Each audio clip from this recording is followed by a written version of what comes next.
Hello and a very warm welcome. You're watching Gravitas with me, Raisha Saigal.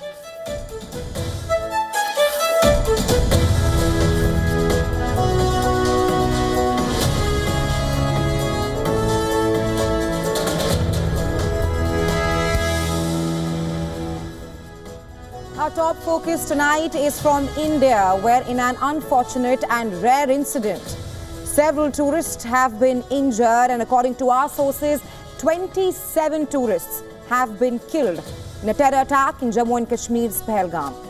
The Resistance Front, TRF, which is an offshoot of the Lashkar-e-Toiba, has claimed responsibility for the attack. And just moments ago, India's Home Minister Amit Shah has reached Srinagar. We'll get you the details of that unfortunate incident on the show tonight. Also on Gravitas, we will get you the latest from the Ukraine-Russia war, where Russia continues to smash Ukraine's Black Sea port city of Odessa. This as the Russian President Vladimir Putin says that he is ready for direct talks with Zelensky. Finally, on Gravitas, we will tell you about Prime Minister Modi's two-day visit to Saudi Arabia. India and Saudi Arabia are expected to sign at least 6 MOUs, and in just moments from now, the Indian Prime Minister will be meeting the Saudi Crown Prince. All that and a lot more lined up for you on the show tonight. Let's get you started.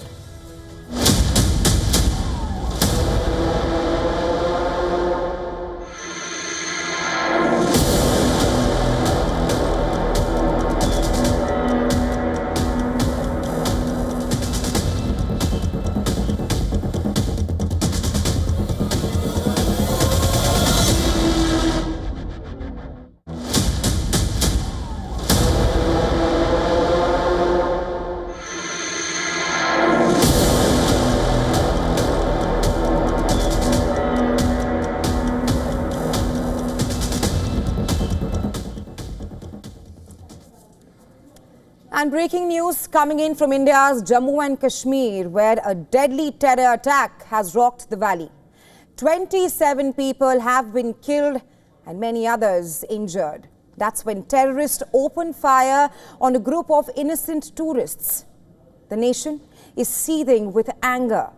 This is the latest image from Pahalgam, from the location of the attack, where innocent civilians became target of a heinous attack.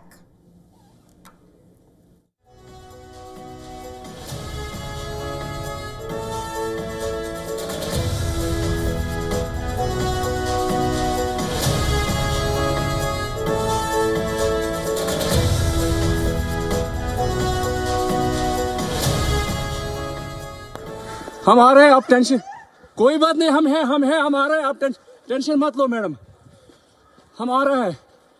मैंने खुदाया, कहाँ पे आपका बेटा, कहाँ पे है? कोई बात नहीं, हम इनके साथ हैं, ये प्रेसिडेंट है ना, वही साहब ये unit. Terrorists opened fire at the Baisaran mountain top in Pahalgam in Jammu and Kashmir. बोले ना मुझे क्या बोलते भेलपुरी खाली से मेरा पति साइड में था, एक इंसान है, उसने उसको गोली मार दी। यहाँ पे उसने बोला कि शायद मुस्लिम नहीं है, उसने उसको गोली मार दी। Union Home Minister Amit Shah has arrived in Jammu and Kashmir to conduct a high-level meeting and take stock of the situation. Shah earlier held a high-level meeting in Delhi with top official. India's NIA has taken over the investigation as of now. Shortly after the incident, Shah said, and I quote him here, "Those involved in this act of terror will not be spared, and we will come down heavily on the perpetrators with the harshest consequences."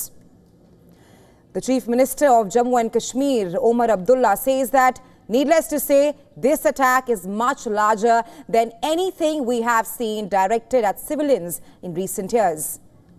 Prime Minister Modi, who is in Saudi Arabia for a two-day visit, expressed deep anguish. He has directed the Union Home Minister Amit Shah to visit the site and oversee the situation. In a statement, Prime Minister Modi said, and I quote him here, "I strongly condemn the terror attack in Pahalgam. Those behind this heinous act will be brought to justice. They will not be spared." Well, the attack took place at around 2:30 p.m. on Tuesday afternoon, when a group of terrorists opened fire on tourists in Pahalgam's Baisaran meadow. Now, Pahalgam lies about 90 kilometers by road from the key city of Srinagar. Security forces cordoned off the area and additional security forces have been rushed to the area. Now, the Resistance Front, a local offshoot of the Pakistan-based terror group Lashkar-e-Toiba, has claimed responsibility for this attack. Jammu and Kashmir's Social Welfare Minister shared an update with WION on those injured in this attack. Take a listen. जो है वो GMC Anantnag में है, उनमें 3 stable हैं, एक जो है थोड़ा सीरियस है, एक को सोवरा शिफ्ट किया गया है, बाकी माइनर इंजरीज जिनकी थी उनको डिस्चार्ज किया गया है। और ये हादसा जो हुआ है इसको जितना कंडेम किया जाए, ये बदकिस्मती की बात है, दुख की बात है, ये हादसे नहीं होने चाहिए। शुक्रिया। An eyewitness said that unidentified gunmen opened fire on the tourists from close range. According to security forces, they were foreign terrorists involved in the attack. The visibly distraught and injured tourists were brought to a nearby hospital for treatment. Women and elderly were among the group of tourists attacked in Pahalgam. वो हमें ना बैठा था ने तो एक पहला firing आया, दूसरा आया, तीसरा आया, सब भाग था गया। પછી फायरिंग बहुत हो गया, एक दरा दबा दबी हम भागने ये अड़ी गया। ऐसे लग रहा था कि बस अभी 1 मिनट के अंदर अगर नहीं पहुंचते तो हम भी अभी यहाँ पे नहीं होते थे। गेट के बिल्कुल लोग दौड़ रहे थे पीछे से, तो हम उनको देख के सीधा कूद गए और वहाँ पे जहाँ पे पानी या घोड़े चलते हैं ना, इतनी गैप भी थी, वहाँ पे हम कूद गए अपनी जान बचाने के लिए। This latest attack also comes ahead of the Amarnath Yatra. The Yatra, a major Hindu pilgrimage, is scheduled to begin on July 3rd. The registration for the Yatra has begun, and Kashmir has also been witnessing thriving tourism and normalcy. According to official figures, around 3.5 million tourists visited Kashmir in 2024. That's the figure just last year. Locals in the valley have come out on the streets holding candles in their hand, marching down the roads of Baramulla and other cities of Jammu and Kashmir. And well, for more on this, our special correspondent Idris Sloan is joining us from Jammu and Kashmir, joining us rather from Pahalgam and Jammu and Kashmir. And we're also being joined by our Assistant Editor for Foreign Affairs, Siddhant Sibal. Thank you for joining us on Gravitas, gentlemen. First, coming to you, Idris. It's an unfortunate and rather rare incident, clearly with helpless tourists being attacked. According to WION sources, 27 tourists have been killed. And Idris, this attack also comes during the ongoing tourism season in J&K. What's the latest that you can tell us at this point of time? Well, Raisha, we just got to know from our sources that there are 2 foreign tourists among these 27 people who've been killed at the Baisaran area of the Pahalgam. Their identity has not been revealed as of now, as the official account has not been made by either the Jammu and Kashmir government or the central government. But from our sources, we've got to know that there are 2 foreign tourists who were present at the Baisaran and who also got killed during the firing. On the other hand, now what we are seeing on the ground is more deployment being brought in. Every minute we are seeing vehicles passing in of security forces, whether it's Jammu Kashmir Police, Indian Army or paramilitary forces. There's a barricade that has been put in place here at the entry point of Pahalgam, where the media has been asked to basically stop. And beyond this point, nobody is being allowed to go. Especially the tourists are not allowed to go beyond this point anymore. On the other hand, what we are hearing that what we also heard from the health minister of Jammu and Kashmir, she said 13 people were brought down. Basically, they were injured. Out of them, 1 has succumbed to his injuries, while as 4 of them are critical. The rest are being treated in the Anantnag district hospital. That means she was only talking about the people who were injured in the attack, who were brought in by the ambulances. The dead bodies that were lying at top of the Baisaran mountain, which is a meadow on top of the mountain, just around few kilometers from where we are standing right now. And that is the place where they're saying that the dead bodies were kept. So far, 27 people have been killed in this attack, and there's no official confirmation as of now, but we've seen pictures, visuals of the dead bodies in the Baisaran area, and now also it means that there were 40 people in total, 27 people who've died, plus 13 people who were injured, who were taken to the different hospitals across Pahalgam area. So overall, 40 people were basically targeted by the militants in the Baisaran area. We're also getting to know that it's a foreign militant group, and they consist of around 5 to 6 of them who had come down to Baisaran, which is basically a meadow where all the people go to enjoy. There's a ropeway there. There are other adventure spots that have been placed there. And that is why a lot of tourists go to that place. And they were enjoying when these group of militants basically came from the forest area and started shooting at them very brutally. Never have we seen an incident like that taking place in the Kashmir Valley. This is the first time ever we've seen an incident like this taking place in Kashmir, where tourists have been made victims. You can see the security personnel on the ground have been increased. This is a barricade point where, as you see yourself, we've seen Indian Army, Jammu and Kashmir Police, paramilitary forces being deployed at every nook and corner. On the other hand, we've also heard that the Home Minister has arrived in Srinagar. He has directly gone to the Raj Bhavan, where he'll be meeting the Lieutenant Governor of Jammu and Kashmir and taking stock of the security situation across the region. He'll tomorrow be visiting Pahalgam, where he'll be meeting especially with the injured people who are in 2 different hospitals. And we're also being told that the bodies of the victims have been airlifted from the Baisaran area already. Security on high alert across Jammu and Kashmir, and everyone condemning it. We are seeing candlelight visuals being done not only in Jammu but in Srinagar city as well. We're seeing people coming out in huge numbers and protesting, because this is one of the biggest industries of Jammu and Kashmir. Tourism is one of the backbone of Jammu and Kashmir, and we've seen that never has any incident of this magnitude taken place where tourists were made a target in such a way. Right, Idris, stay with us. I want to go across to my colleague Siddhant Sibal. For all those tuning in to Gravitas, at least 27 tourists have been killed, which also consists 2 foreign tourists.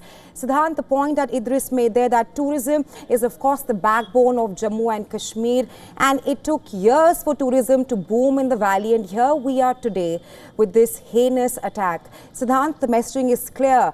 After the tourist being attacked, the question being, how will the Indian government deal with this situation? How will India respond?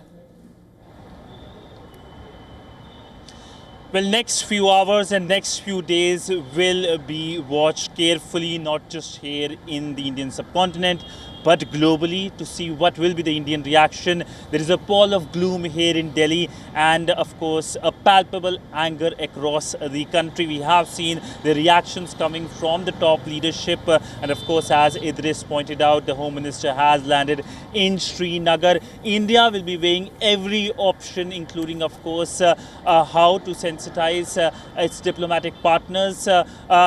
WION covered the 2019 terror attack, the Pulwama terror attack as well, in which one of the first Indian reaction was to brief the diplomatic community, especially here in Delhi, and of course by the Indian missions globally, about the terror attacks and who is responsible, and giving out the evidences. So there is always the first line of reaction, that is the diplomatic reaction, and of course naming and shaming as to who are responsible. Right now we have seen just statements coming out of a strong reaction.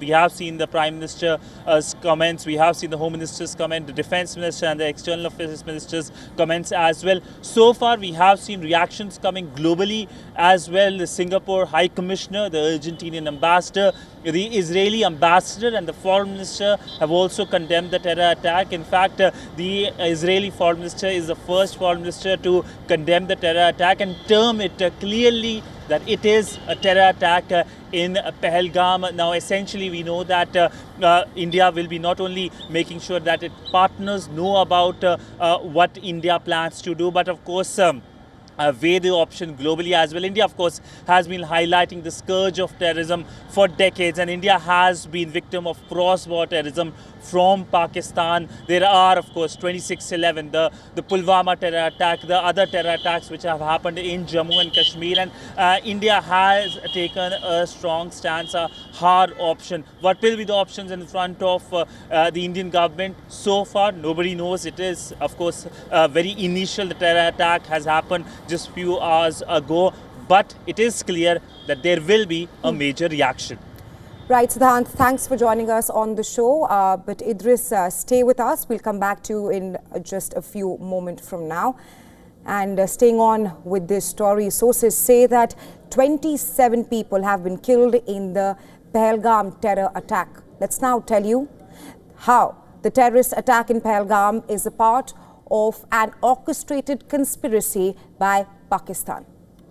According to intelligence sources, banned terror outfits such as Lashkar-e-Toiba and Jaish-e-Mohammed have been mobilized to form compact strike teams now targeting innocent civilians.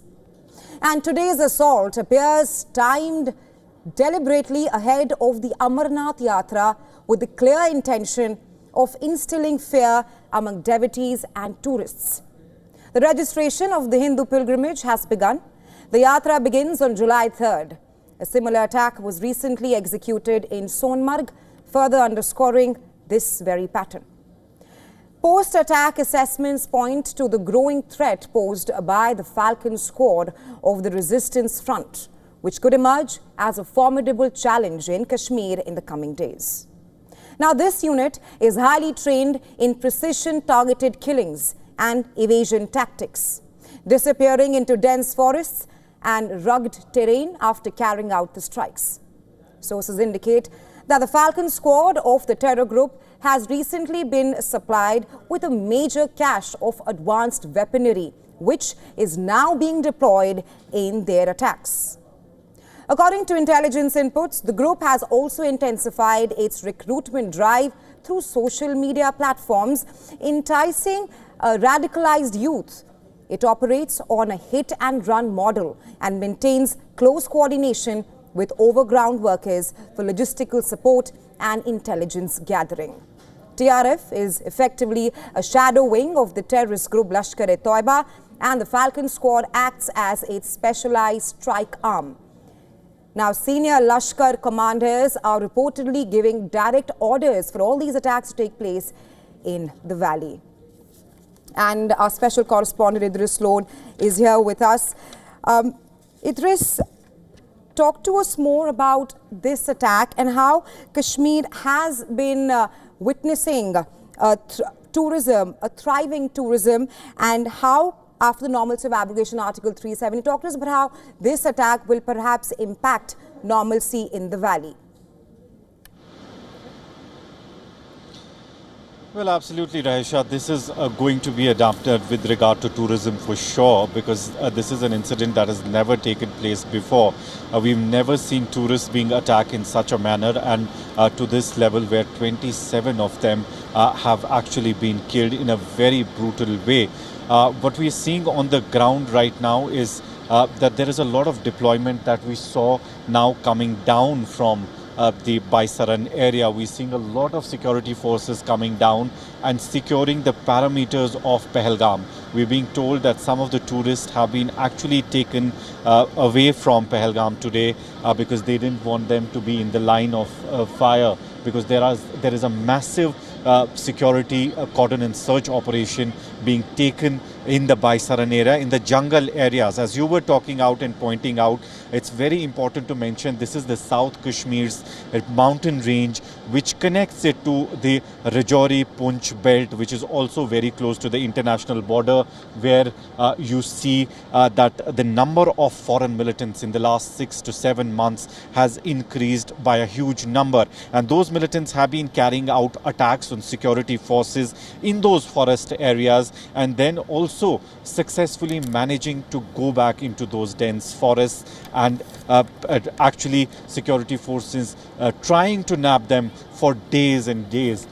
They seem to be very well trained militants, a group of them which has infiltrated in the last 5 to 6 months. These are the militants who are basically doing rounds of the Himalayan range from the Rajouri-Poonch belt to this South Kashmir's Anantnag belt, which was one of the most peaceful areas. If we talk about especially Pahalgam area, it has been extremely peaceful, but it also shows that the same group of militants, foreign militants who are active in the Rajouri-Poonch belt, have now infiltrated into South Kashmir as well. And this is a very rare, very different act that has taken place in Kashmir Valley today, where tourists directly, even after asking their names, getting them out and making them basically stand in lines and then shooting them, has to be one of the most brutal, unfortunate incidents that has taken place in the Kashmir Valley. We have seen condemnation pouring in from every nook and corner. We've seen people coming out in huge numbers protesting, and there are candlelight vigils being done in Srinagar, in Jammu. Jammu is called for a Bandh tomorrow, as well as in Kashmir. Some of the tourist groups have also come forward and condemned the attack. Tourism remains one of the backbones of Jammu and Kashmir. We've seen the winter had an extremely brilliant tourism season. Then the spring season came, which was just weeks ago.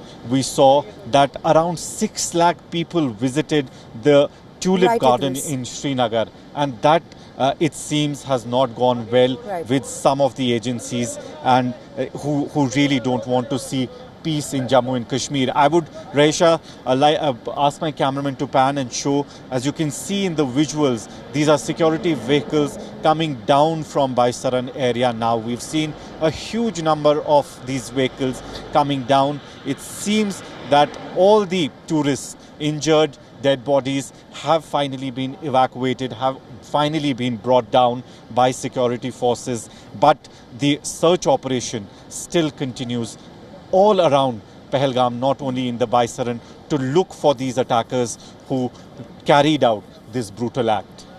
Right, Idris, thanks very much for getting us those on-ground details. For all those watching Gravitas tonight, in an unfortunate and rare incident in Jammu and Kashmir's Pahalgam, at least 27 tourists have been killed. This also includes 2 foreign tourists, and several have been injured.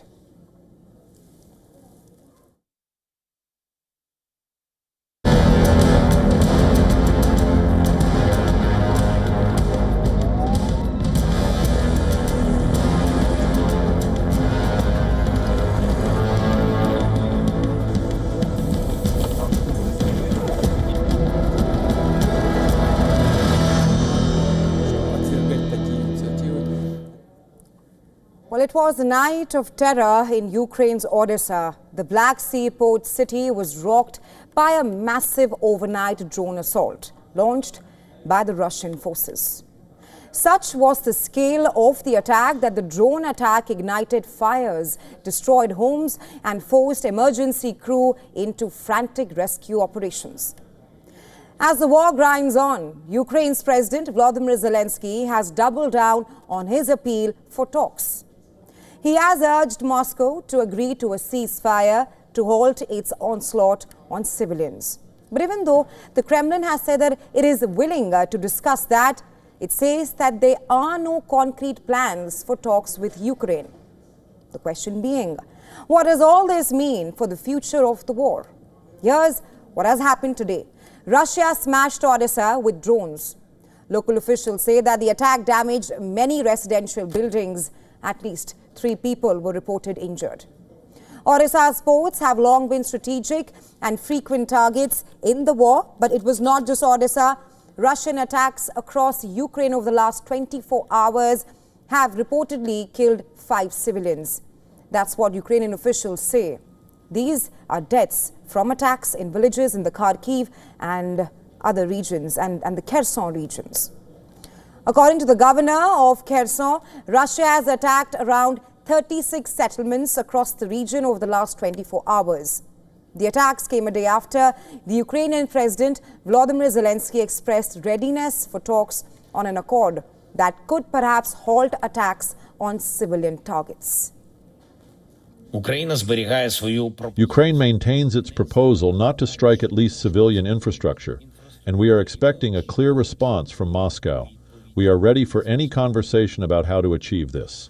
There is an obvious, simplest, and most reliable path to stop missile and long-range drone strikes, which would automatically ensure the protection of all civilian infrastructure. A ceasefire, real and lasting, must be the first step toward a reliable and enduring peace. Zelensky has been under pressure from the US to agree to some sort of agreement. He's even been warned of potential withdrawal of American support if that does not happen. He also announced that Ukraine will hold peace talks with the United Kingdom, France and the United States in London on Wednesday. He said that the London talks have one primary task: to push for an unconditional ceasefire. What was Kremlin's response to all of this? Well, on Tuesday, Kremlin spokesperson Dmitry Peskov confirmed that Russia is open to a diplomatic solution to the crisis, but stopped short of giving a time frame to it. And that fits in with what the Russian President Vladimir Putin said on Monday. Speaking to Russian state TV, Putin said, and I quote him here, "We have always talked about this, that we have a positive attitude towards any peace initiatives. We hope that representatives of the Kyiv regime will feel the same way." This is perhaps the first time that Putin has said he is open to bilateral talks with Ukraine. Previously, he set out conditions for it as well, one of which was the removal of Ukrainian President Volodymyr Zelensky for talks to happen. Now, it seems that Russia is ready to consider Zelensky's proposal. Kremlin spokesperson Dmitry Peskov has described the talks as a complex topic that Putin was ready to discuss. However, he has also told reporters that there were no concrete plans at the moment for talks between Russia and Ukraine. As far as the US is concerned, earlier this week on Sunday, US President Donald Trump wrote on Truth Social that he hoped Russia and Ukraine would make a deal this week. In response, the Kremlin spokesperson Dmitry Peskov said efforts aimed at finding a peaceful solution to the war must be conducted privately. He also welcomed the US statement indicating it does not support Ukraine's accession to NATO. Well, both the sides, both Moscow and Kyiv, are under pressure to demonstrate progress towards ending the war. Washington has publicly expressed frustration in trying to get both the sides to agree. We saw it in the way Trump threatened just last week to abandon attempts altogether, and then in US Secretary of State Marco Rubio's statement last week, in which he said to end American efforts to stop the Ukraine war within days if there are no signs of progress.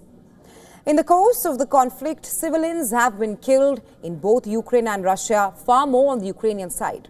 Russia has frequently said it is open to talks with Ukraine, but that Kyiv made that legally impossible under a 2022 Zelensky decree.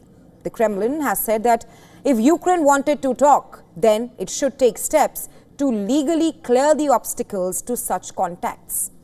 The situation continues to evolve, but the world is watching closely, hopeful that dialogue could pave the way for a resolution in a war that has been raging for more than 3 years. The coming days will reveal much on the levels of genuine willingness to end the war.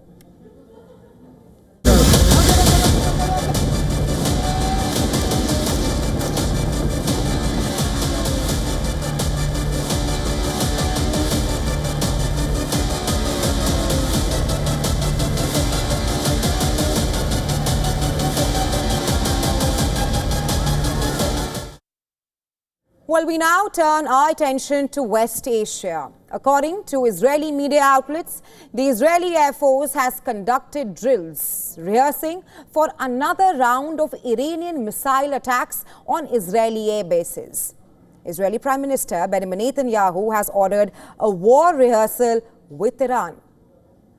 Now, last year, Israeli Air Force bases were targeted along with other military infrastructure by Tehran during 2 rounds of airstrikes.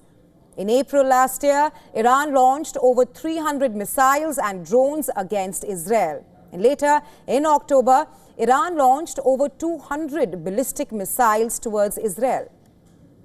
The airstrikes in October 2024 had reportedly targeted the Nevatim Air Base in southern Israel and also the Tel Nof base in central Israel, while the one in April last year had targeted the Nevatim and Raman air bases, both located in southern Israel.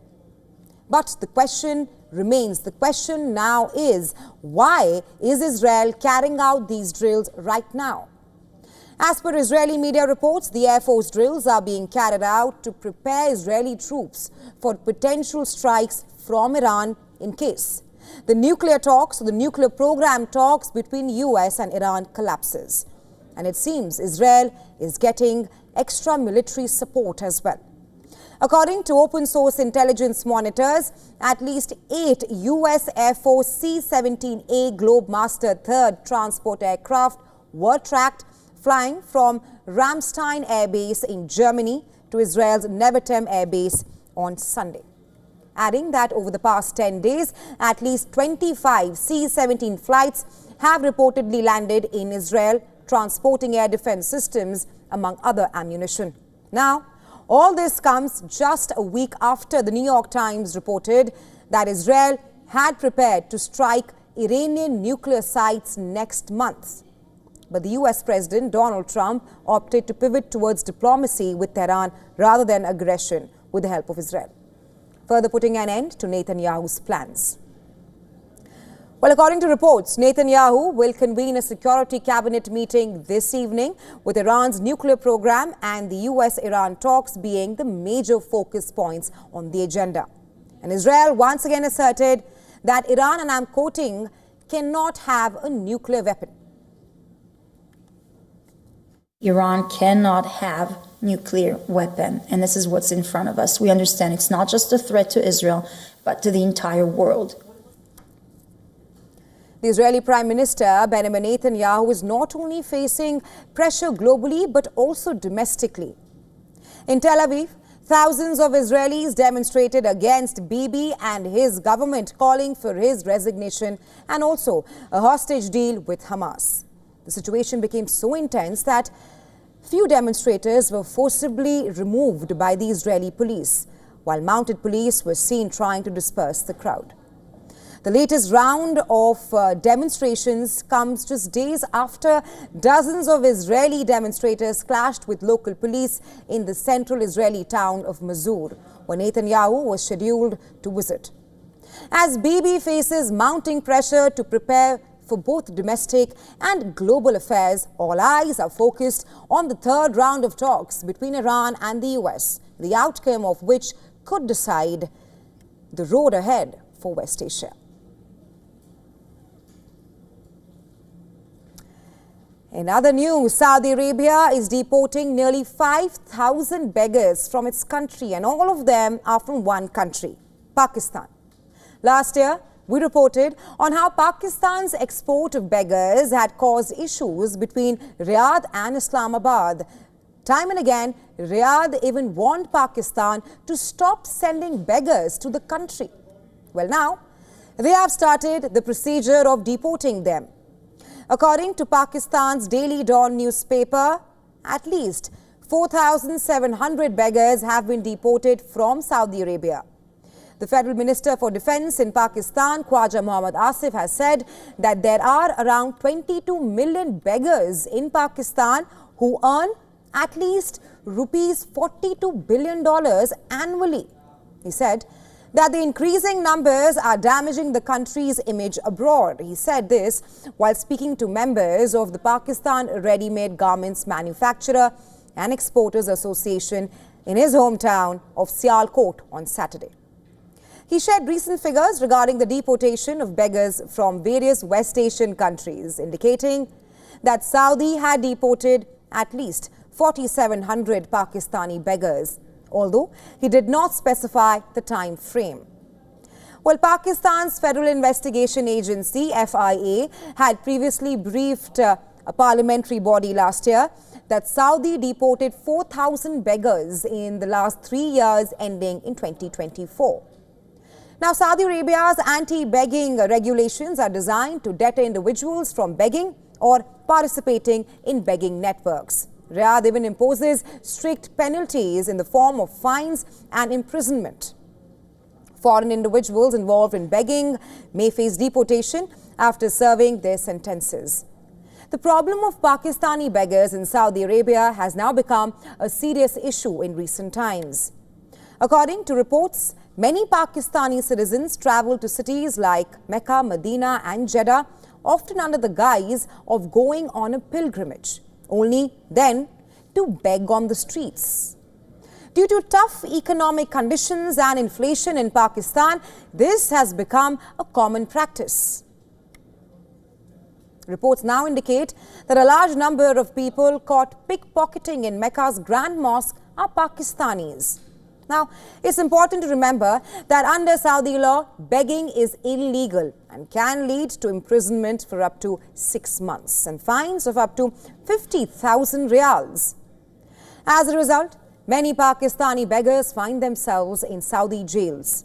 According to reports, a notable number of Pakistanis living abroad are involved in begging, not just in Saudi Arabia, but also in other West Asian countries like the UAE and Iraq. In September 2023, 16 beggars were arrested at the airport in Karachi while trying to board a flight to Jeddah under false pretenses as pilgrims. The situation has caused the Saudi government to warn Pakistan that if they cannot control the issue, if Islamabad cannot control this issue of beggars, it could lead to stricter visa regulations for genuine travelers, especially those wanting to go for Umrah and Hajj. In response, Pakistan has promised to take action against beggars trying to leave for Saudi Arabia and to start a nationwide crackdown on organized begging. According to Dawn, professional beggars primarily from Pakistan's Punjab, Karachi and Sindh have been deported from various West Asian countries recently. So what happens to them upon their return? According to the Dawn report, their names are added to the FIA Immigration's Passport Control List or PCI to restrict their travel outside of Pakistan. Well, US Vice President J.D. Vance and his family, who are in India for a 4-day visit, received a very traditional and colorful welcome at the majestic Amer Fort in Rajasthan. Elephants, folk dancers and traditional music greeted Vance and his wife Usha and their 3 children. Take a look.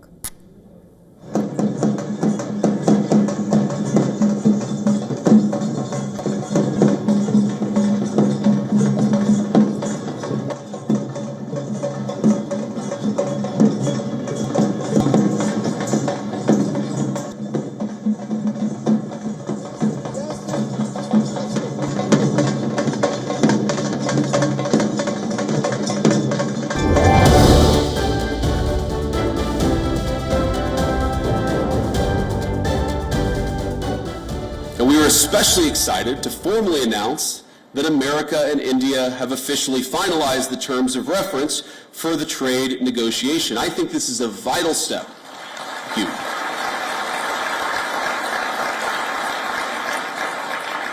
I believe this is a vital step toward realizing President Trump's and Prime Minister Modi's vision because it sets a roadmap toward a final deal between our nations.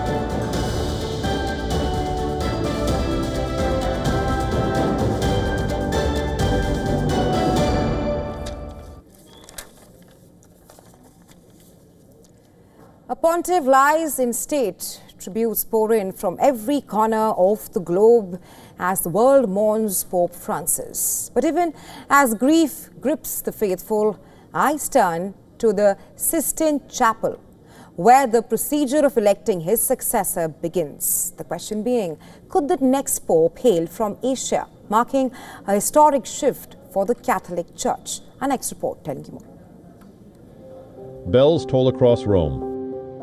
Candles flicker in speeders. Pope Francis lies in his casket. Catholics around the world are mourning. Flags are at half-mast as nations pay their respect. Iconic monuments around the world light up in memory of Pope. Vigils held in churches around the world.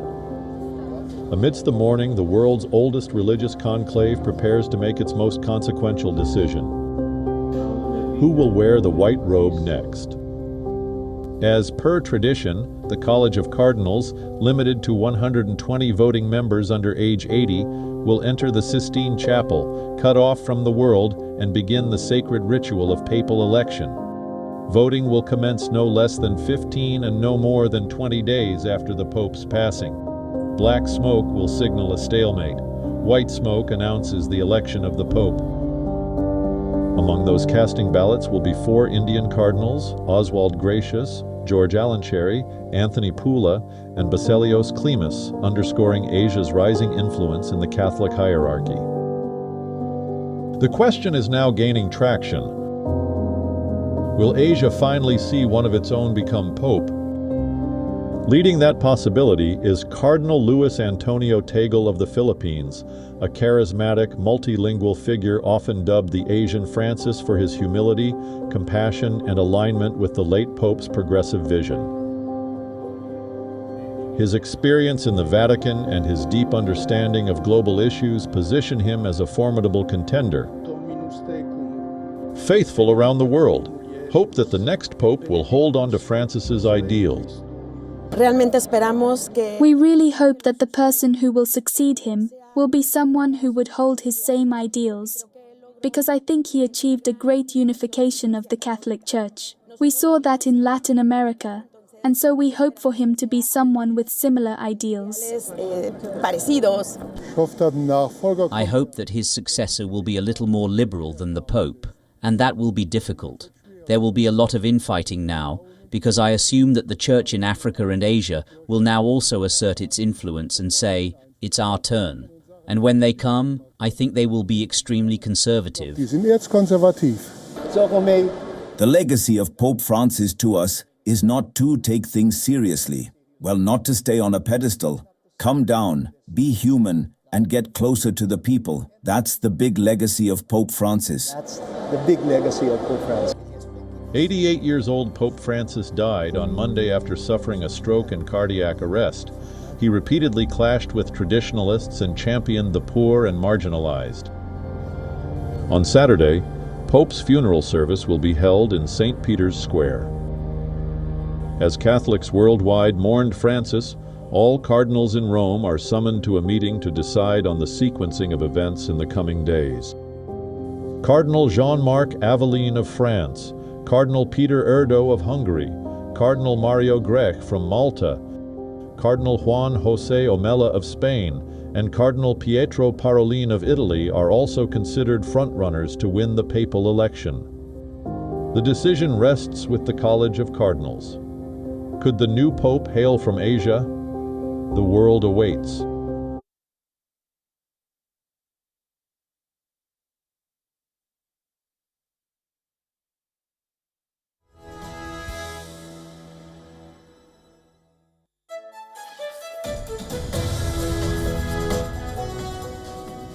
Well, the high-pitched battle between US President Donald Trump and the prestigious Harvard University has reached a crescendo. In the latest, the university has sued Trump for freezing federal grants worth billions of dollars and what it said was arbitrary and unlawful. It all started when last week Harvard rejected a list of demands that the Trump administration had put forth, claiming that it would undermine its independence. In a lawsuit filed in federal court in Boston, Harvard University said that it seeks to halt a federal freeze on more than $2.2 billion in grants, which was put into effect after the institution said it would not conform to the Trump administration's demands to limit activism on campus. Earlier this month, in a letter sent to Harvard, the Trump administration had called for broad government and leadership reforms at the university, as well as changes to its admission policies. Not just that, It also demanded that the university audit views of diversity on campus and also stop recognizing some student clubs. In response to all these demands, Harvard president said that the university would not bend to the government's demands. And what happened hours later is anybody's guess. The government froze billions of dollars in federal funding. This is huge, as the money from the federal government is being used for cutting-edge research conducted in the university in areas of science, medicine and engineering. In 2023, almost $150 million a year came from federal agencies to Harvard, including the intelligence community, NASA, and the Department of Housing and Urban Development. This essentially means that despite the fact that Harvard makes a chunk of money from research grants, donations and tuition fees every year, it is reliant upon the federal government as well for funding some of its major programs. And the freezing of funds directly impact all these areas. Besides threatening to strip the university of its tax-exempt status, Trump has also threatened to roll back enrollment of foreign students. The Trump administration says that the actions are against anti-Semitism and also ideological bias. It is pointing out to the demonstrations which took place at these universities. Well, Harvard is America's oldest institution of higher education, arguably its wealthiest too. And as Harvard and Trump face off in one of the most high-stakes legal battles in recent times, who wins and who loses? That we'll have to wait and watch.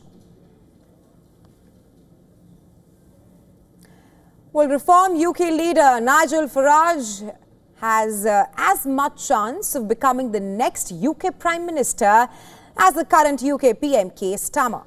According to a poll conducted by the UK think tank More in Common, Britishers think that both Farage and Starmer are in joint pole position to enter Downing Street in 2029, underlining the growing popularity amidst the UK public for the right-wing Reform UK party. Another interesting fact that came out in the poll was that only 5% of Britishers believe that Kemi Badenoch, the leader of the Conservative Party, will become the next UK PM. In comparison, 13% of Britishers felt that both Starmer and Farage will become the UK PM in 4 years' time. The survey was conducted just weeks before local elections are to be held across the United Kingdom on May 1st. Reform UK has been consistently polling at over 20% of the national vote this year, pushing the Conservative Party into third place.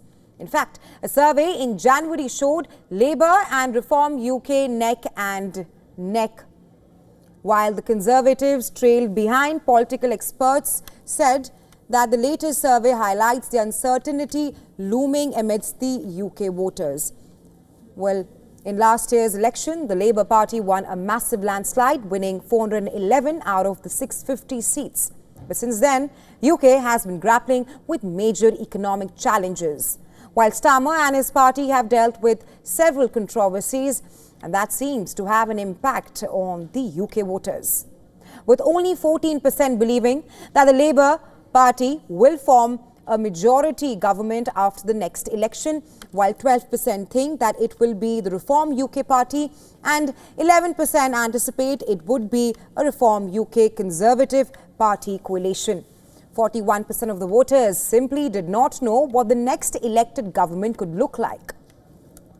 The poll, which surveyed over 16,000 voters, also highlighted that Reform UK would win 180 seats, with the Conservative and Labour on 165 seats each. And reacting to the polls in a post on X, Farage said that Reform UK, and I'm quoting here, all the momentum. So the question remains, will Nigel Farage be the next UK PM, or will Keir Starmer get re-elected? At this moment, it is too close to tell. Well, the US markets today have opened in green. The Dow Jones Industrial Average is in free fall, and Wall Street is gripped by a sense of dread not seen in nearly a century. With the index plunging over 9% this April, the Dow Jones is on course for its worst April since 1932. The year 1932 was the year of the Great Depression. As of Monday, the index has shed nearly 1,000 points, leaving Wall Street stunned and retail investors grasping for exits. At the center of this financial storm sits the Trump administration. The tariff turbulence has left the American markets jittery.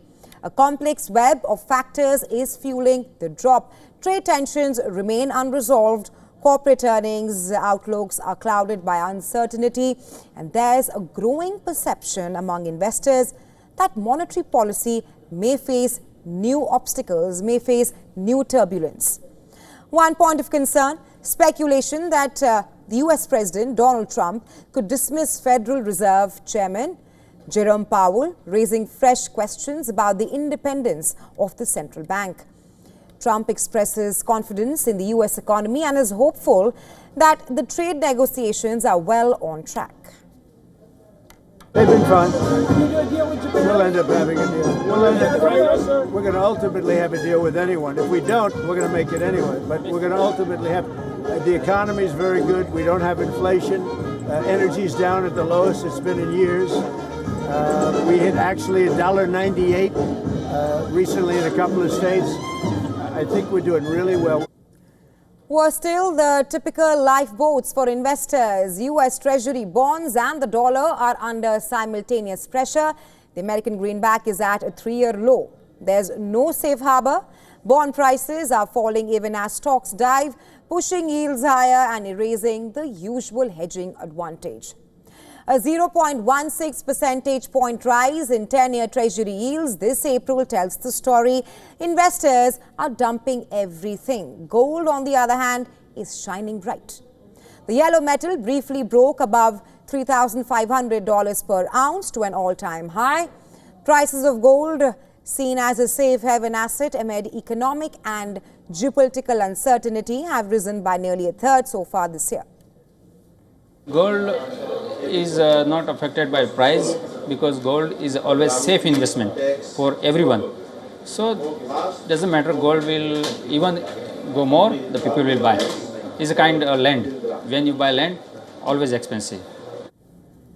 Well, the White House has scaled back some tariff initiatives. Investor sentiment remains fragile. Businesses are still digesting the impact of earlier trade measures, and many corporate earnings calls have included cautionary guidance for the quarters ahead. The Powell-Trump dynamic adds another layer of complexity. Though the president has voiced frustration with the Fed's policy stance, Chairman Powell has maintained the Fed's course, emphasizing economic data over political influence. Markets are watching closely. The playbook that worked over the last decade, sort of momentum, high growth, U.S. tech, like we're upending all of that. And so now it's a new playbook is really needed. Value is going to do better, we think. Non-U.S. assets, companies with exposure outside of the U.S., international stocks, which have really lagged, those will probably do better.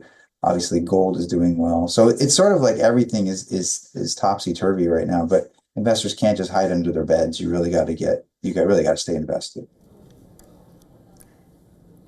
Well, staying on with stories from the United States of America, a Delta Airlines passenger plane caught fire on the tarmac at Orlando International Airport. All 282 passengers and 12 crew members aboard the flight were evacuated on an emergency basis. Our next report telling you more.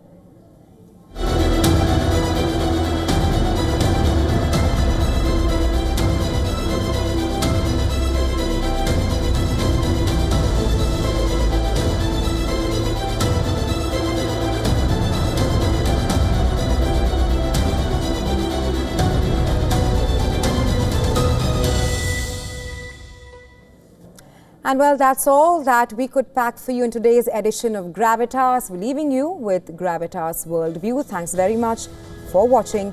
You are on WION The World.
dive into your daily dose of news. Bringing you what's trending in the West and all that's setting trends in the East. And all of this served up with a side of